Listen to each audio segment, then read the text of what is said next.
what we have in the West Philippine Sea. I'm just going to show you and walk you through what we have in the West Philippine Sea, and then explain to you the ecological environmental significance of what we have there, and also the economic dimension of these resources and in relation to our country, our people, and our relationships with other coastal states along the margins of the WPS and ultimately the South China Sea, where the WPS is a part of. Can I start the presentation? Janice, please. Can you please share screen with them?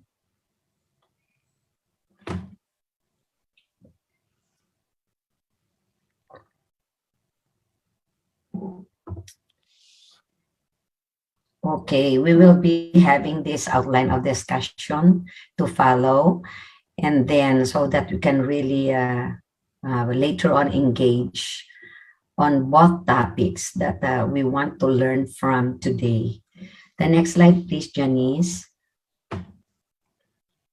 Okay, I will start with the environmental dimension.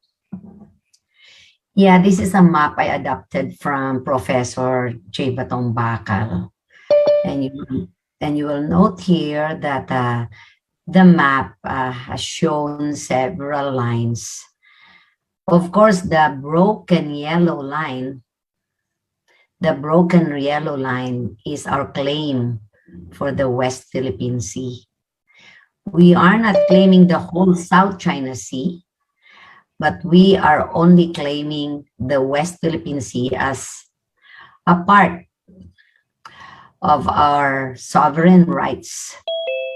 And there are so many entitlements and by, of course, historical claims.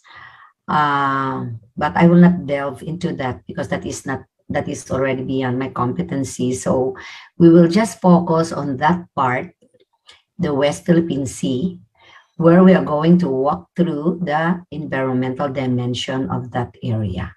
So you will note that there, Attorney Batong Bakal showed us that Administrative Order 29, series of 2012, that these maritime areas on the western side, which include the Luzon Sea, the waters around, as well as the waters around within and adjacent to the Kalayaan Island Group, and Bajo de Masinloc, also known as Scarborough Shoal. The naming of the West Philippine Sea is without prejudice to the determination of the maritime domain over territories which the Republic of the Philippines has sovereignty and jurisdiction. So we will confine ourselves to the resources within the West Philippine Sea. So you will note that our exclusive economic zone is 627,869 square kilometers. And the coastline of the WPS is 6,581 kilometers. And can we go to the next slide, Janice?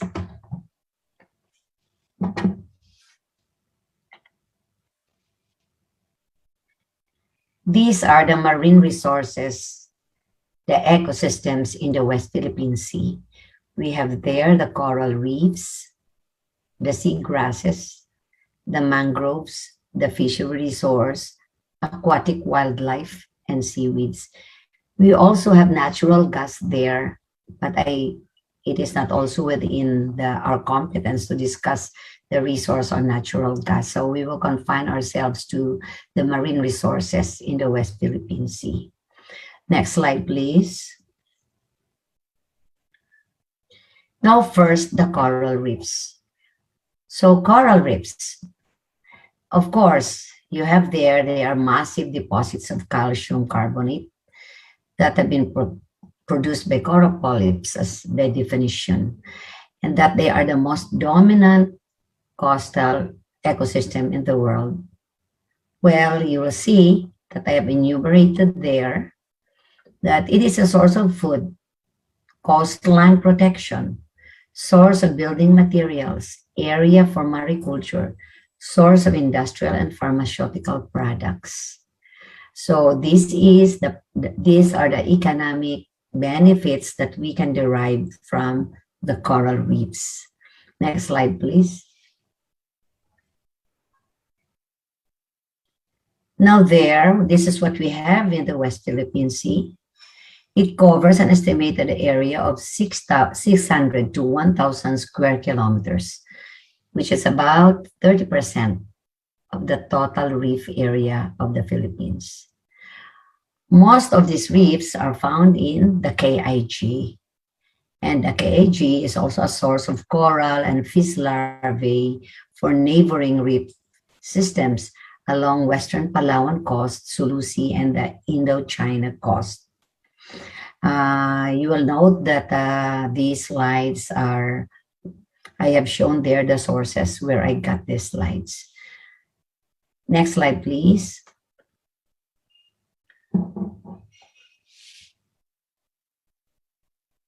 Of course, the reefs, a lot of scientists, and now we have a monetary value because of the ecosystem services that the coral reefs have. And this is part of our marine wealth. So the total monetary value of the coral reef ecosystem services is quoted at 350,000 US dollars per hectare per year, based on the study of De Groot et al. This was cited in the physical destruction of coral reef ecosystems, presented by the Professor Emeritus Gomez before, and the University of the Philippines Marine Science Institute. So you will note there that it has provisioning services there, and the matrix shows us that for food, there is a value there. Raw materials, $21,000 per hectare per year. Genetic resources is very high.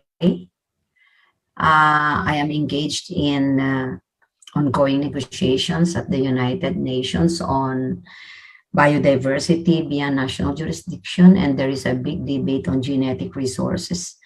So meaning that they can replicate what we have there, copy them if they test for a potential for the pharmaceutical business.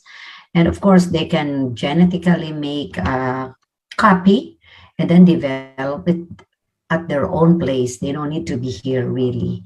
So that is why it's very critical, especially the marine genetic resources of the country. Then, of course, it has a very good regulating services. The disturbance moderation, I want also to expound on this. We have many tidal surges, and it has been proven that when big ocean waves pass through the coral reefs, the level of the energy is moderated. So the coral reefs, together with the mangrove forests, the energies of these destructive waves fizzle out because of their presence. And I think among the regulating services there, disturbance moderation and erosion prevention are given high value. And then, of course, habitat service, genetic diversity, and then there are cultural services. So you will note that overall, that's a total estimation made by De Groot et al. In 2012. Next slide.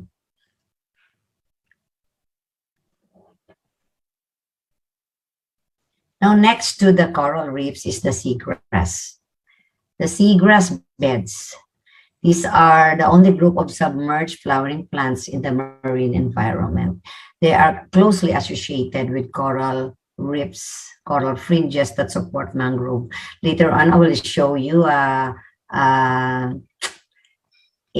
figure how they are aligned from land going seaward, these habitats.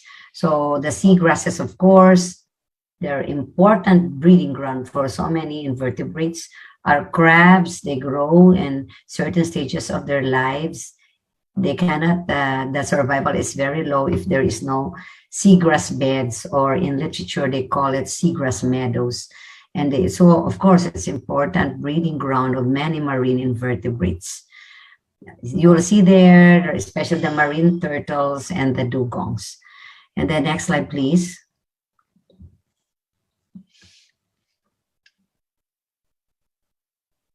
And seaweeds. These are macroalgae that are essential to marine life and food and habitat. So we have the Philippines has 1,067 species. And then of course, they function as primary producer to provide the trophic resources, meaning when you have the food chain, they are the ones at the lowest level. They retain nutrients and recycling. And in fact, the seaweeds in some literature they serve as water filters uh, in the habitats where they stay.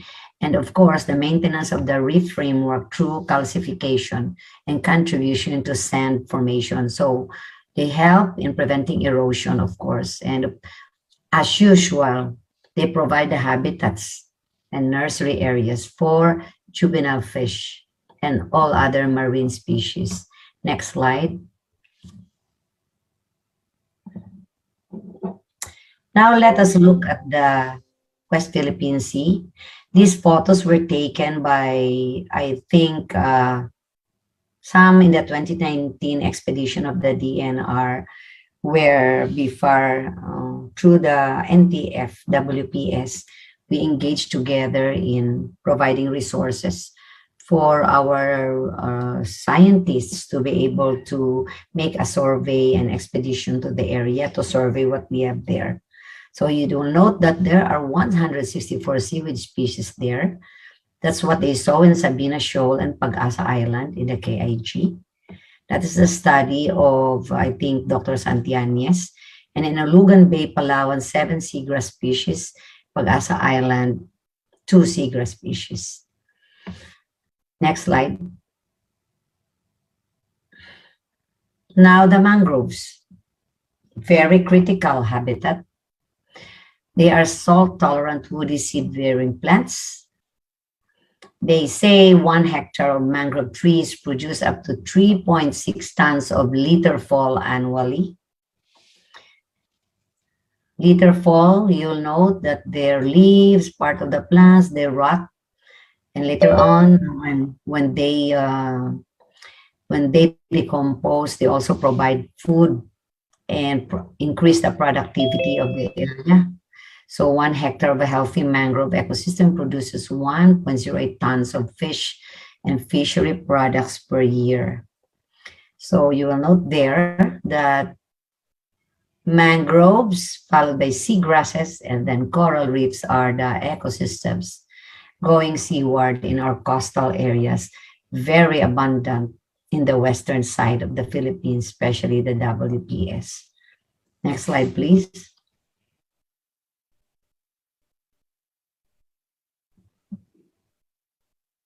So there you will note that this photo, you get there the benefits to humans of the mangroves and their ecological and economic benefit. So as I told you earlier, they're litters, they trap the sediments, the detritus, and they provide productivity and food to all those species in the picture. These are the what we call species that live near the bottom of the sea floor, and then going up in the level of the water level, you have the fishes until the big ones, which are the large carnivores. So that is how the trophic level in that kind mangrove habitat are aligned. So there, why clean water? Because water from our agriculture activities, domestic activities, they run off. There's a runoff, and then they pass through the rivers, and then on their way to the sea, if the mangrove forests are still intact, the waste there, the plastics and everything are trapped by the roots of the mangrove trees. You'll note that most mangroves There's a lot of litter there and garbage because they trap it. The roots trap it. And every now and then, BFAR and some CSOs have project in coastal cleanups, which include also mangroves. So there you will note that they clean the water, and then after they have, they're the first filter of the bigger debris that human activity produce.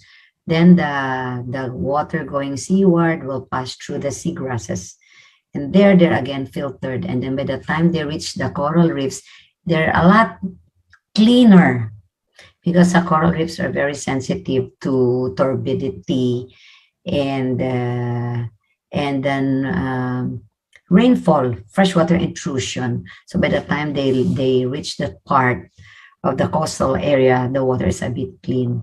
So here you will note there's a lot of, you will see that there's a lot of shellfish.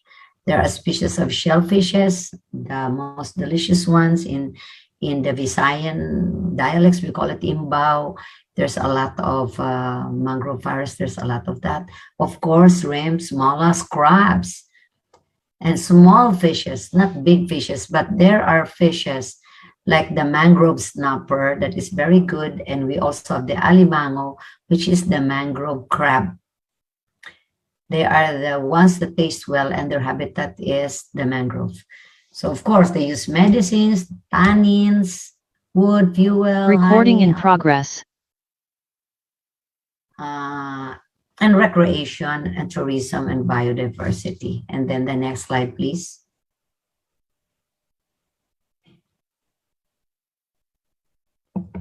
Now let's go to the fishery resources and the WPS. Of course, that's our principal source of protein for our traditional principal source of animal protein, if I would like to correct it, before the advent of fried chicken and hot dog. And then, of course, what do we have there? Of course, we have large pelagic fisheries there, such as tuna, present in higher volumes along Ilocos Coast down to west of Mindoro. And then we have small pelagic fisheries, such as the scads and mackerels. I think you've heard are a lot of news on scads. That's the galunggong, present in higher volumes in northern and southern Palawan areas. And then, of course, the live fish trade, especially grouper or lapu-lapu, and all other species of grouper and strains in that part, the red, the brown, the mottled, the black spotted in the Palawan waters. And then next slide, please.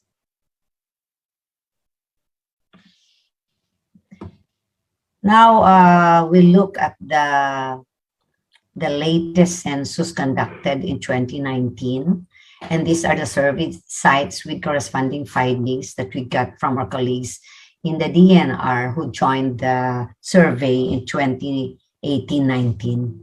So there in Ulugan Bay, Palawan, the family of reef fish is 21. The number of species of reef fishes is 87. That's how rich is Ulugan Bay. KIG Sabina Shoal, 18 families, 91 species. And in Pag-asa Island, you have 21 families and, of course, 130 species. And I was able to capture there a picture of our colleagues who did the transect lines there. So that is the diversity and the richness of the fishery resource in the West Philippine Sea and in those specific sampled areas. Next slide, please. Now, on aquatic wildlife. So this is what we have. We have sea turtles there, vast numbers, several species, and depending on the islands and the habitat, we have dugong, we have giant clams. I think we have around 4 very dominant species there. And then starfish, a lot of them. Even I think in mainland Palawan, there's a lot, especially during the years before the COVID that I was traveling on those areas. Next slide, please.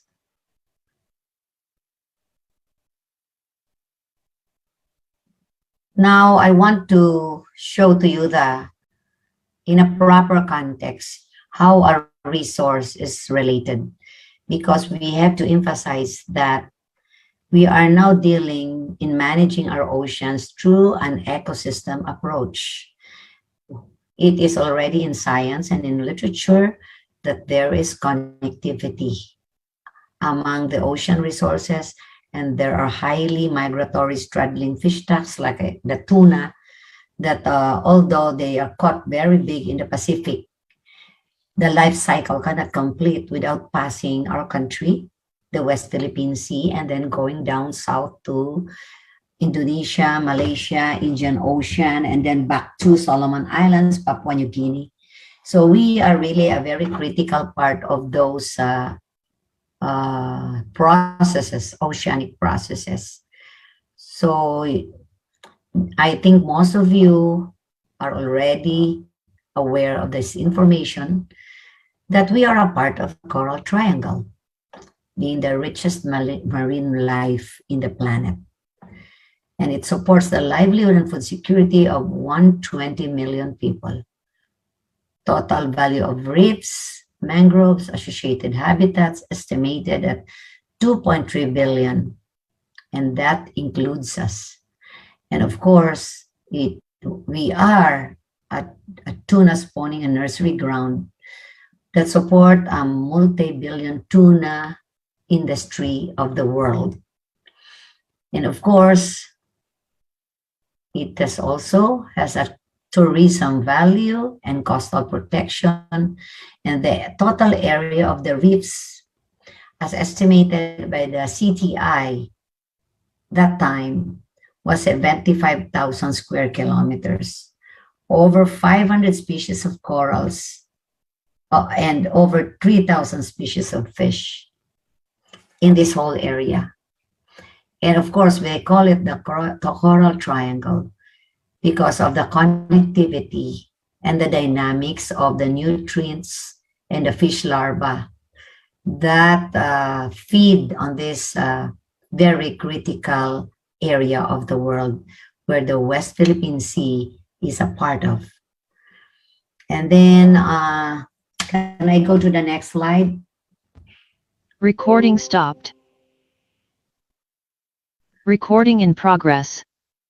So this is the slide that I was telling you a while ago on the connectivity of the ecosystems. So from the landward side, which is in the left, going seaward, this is the progression of the marine habitats. So there you start with the mangrove forests, and then it's followed by the seagrass beds, and then this is followed by the coral reefs. And there, that is how they progress going seaward.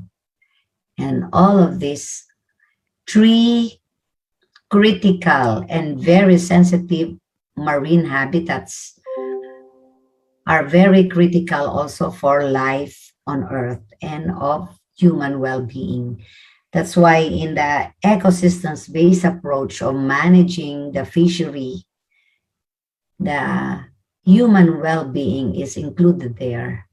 Because as you are aware, if one ecosystem is lost, then you have broken the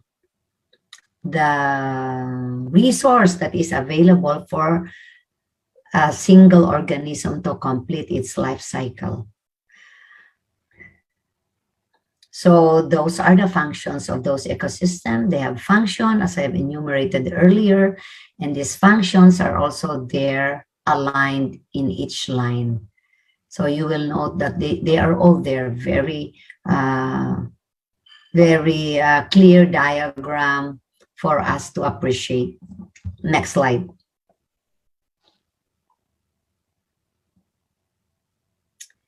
So this is, I borrowed this from Dr. Onda of the UPS M.SC. He presented this in one of the forum, and I want to share this with you. You will note there that reefs depend on each other. There is a ecological connectivity among them.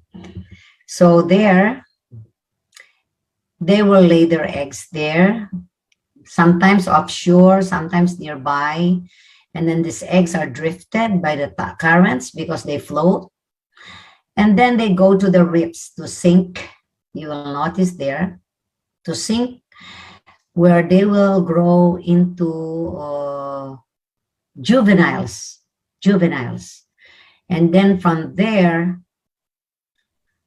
when they are ready, from the post-juvenile up to an adult size, they will again start moving back offshore where they will lay their eggs. So in this process of connectivity,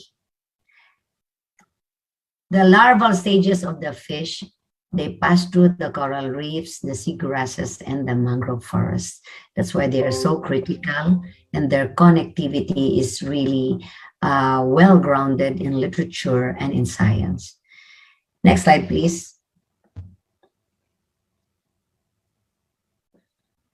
Now, on the study of Dr. Onda and MSI, you will note there, Janice, can you slow down the movement of the animation? That based on their egg larval survey of fishes, there's really a big concentration of fish eggs and larvae in the West Philippine Sea.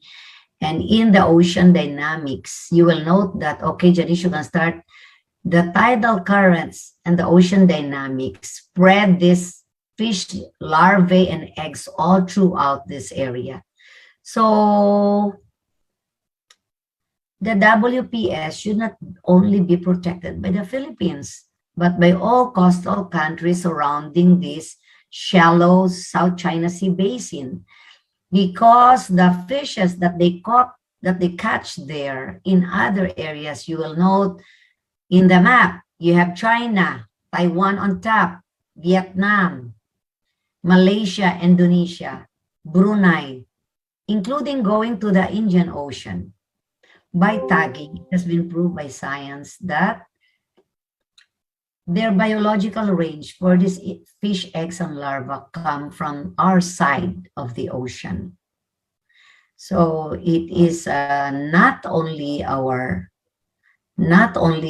concern to protect the resources there, but we hope that the countries, coastal countries bordering this shallow basin, understand, because this is already a published work, that their fishes, the fish eggs and the larvae of the fishes that they catch in their areas of the seas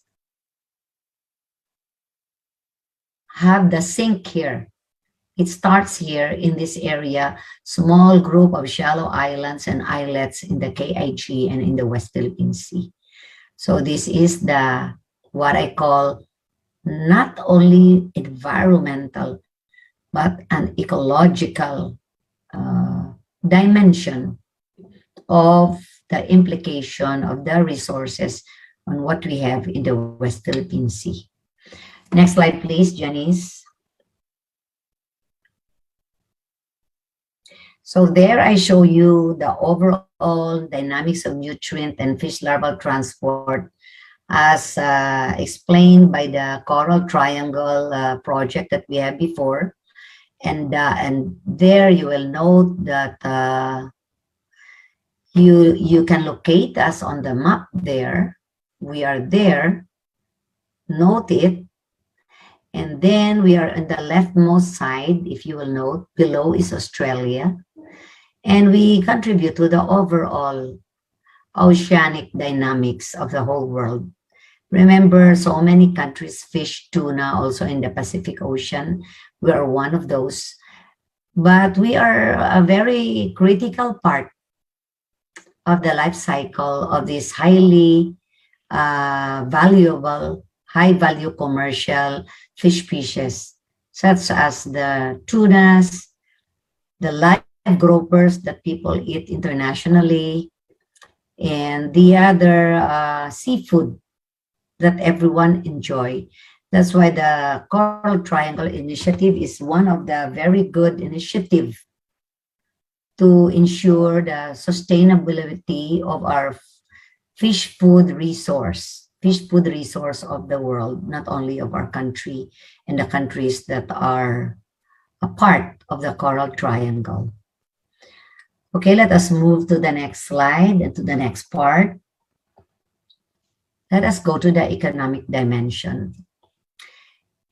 I will emphasize the economic dimension first for us domestically, for our country and for our people, which is very critical, the most critical. And I am focusing my discussion on this part. These are the provinces facing the West Philippine Sea. So you will note there that encompass Region 1, Region 3, the National Capital Region, and Region 4B. So these are how many? 1, 2, 3, 4, 5, 6, 7, 8, 9, 10, 11, 12. 12 provinces. And let us go to their summary of the output of these provinces. Next slide, please.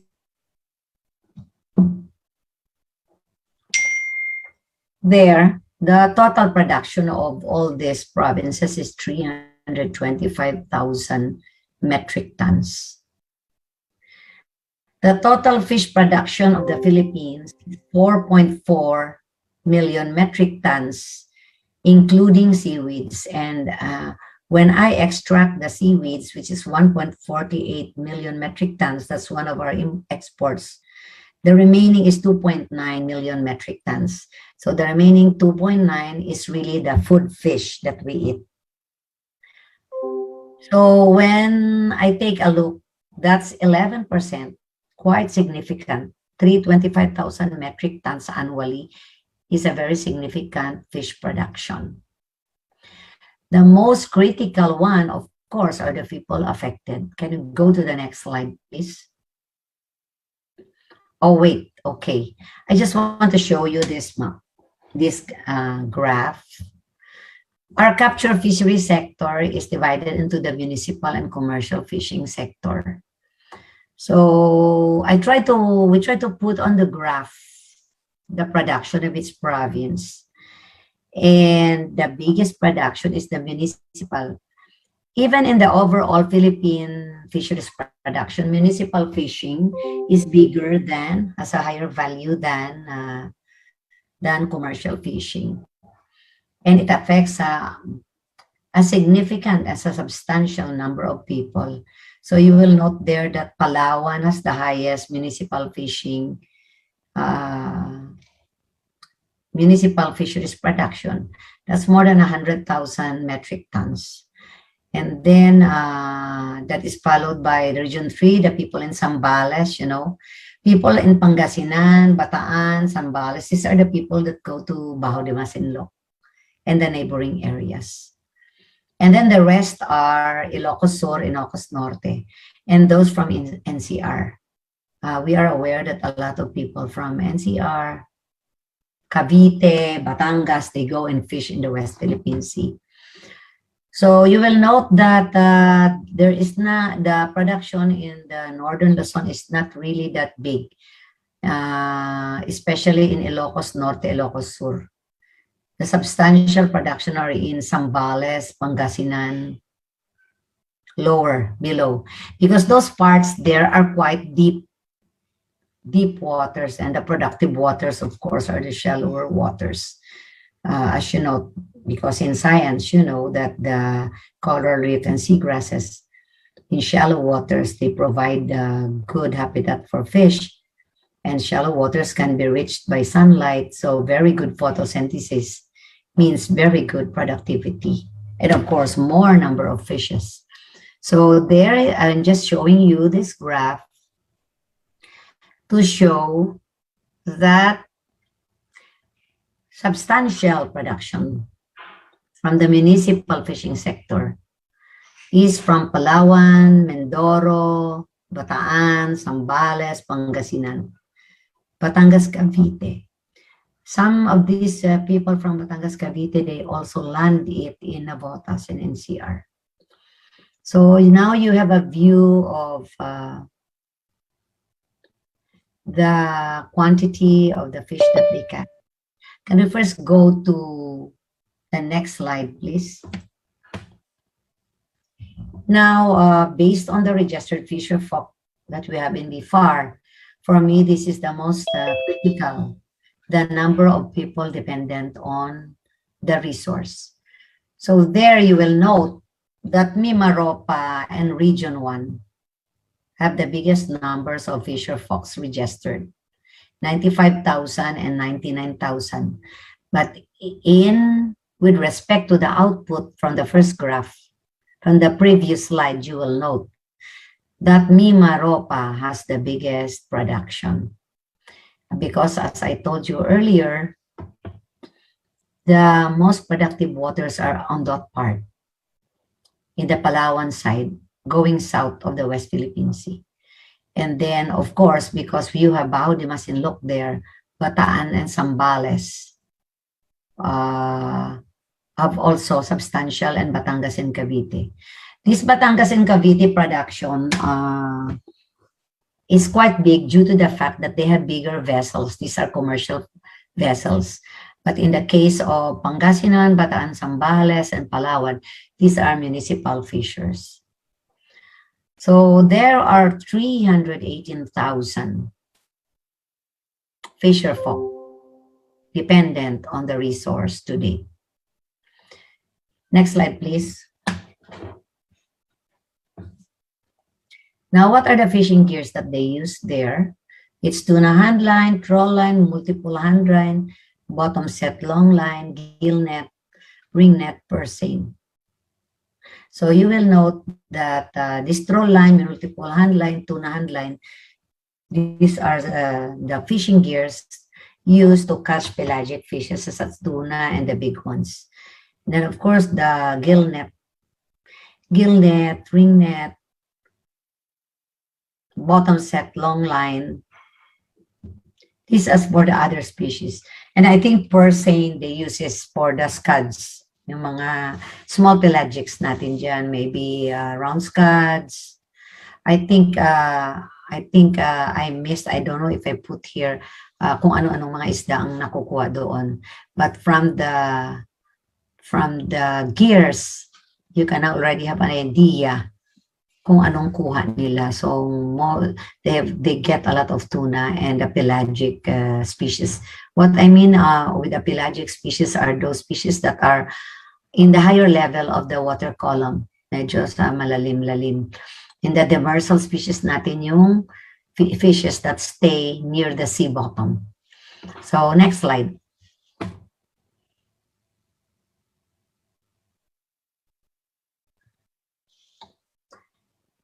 Yeah, BFAR has several livelihood support. These are the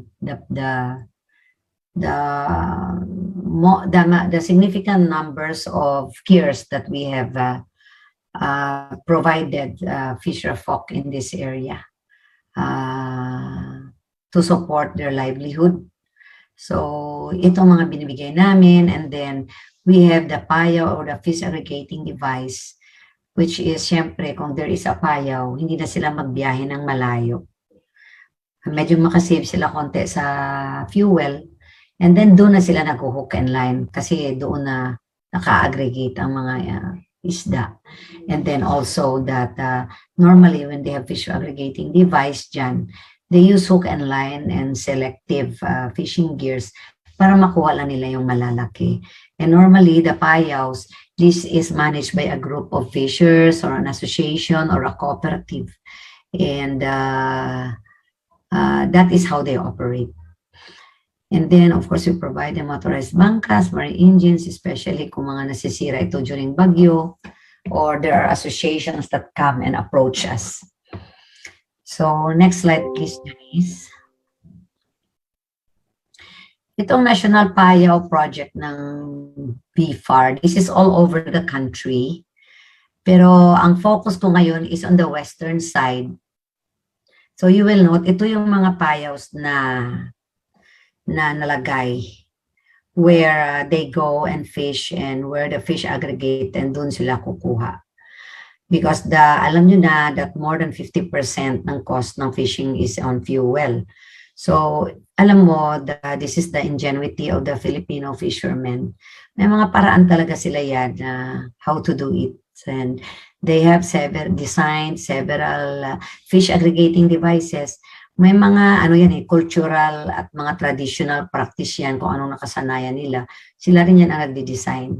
And what is appropriate for the place where they fish and appropriate rin sa ugali ng mga species na kanilang kinukuha. So, yung mga skill na yan, we don't learn that in the universities. We are very smart and very good fishers na marunong sila mangisda na hindi sobrang gastos, hindi sila masyadong malayo, and they use these payaws. So, those are the payaws.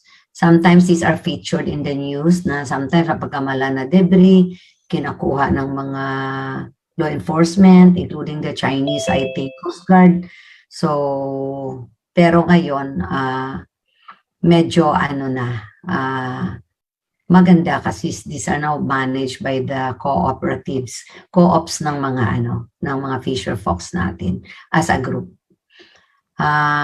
Do I have still another slide, Janice?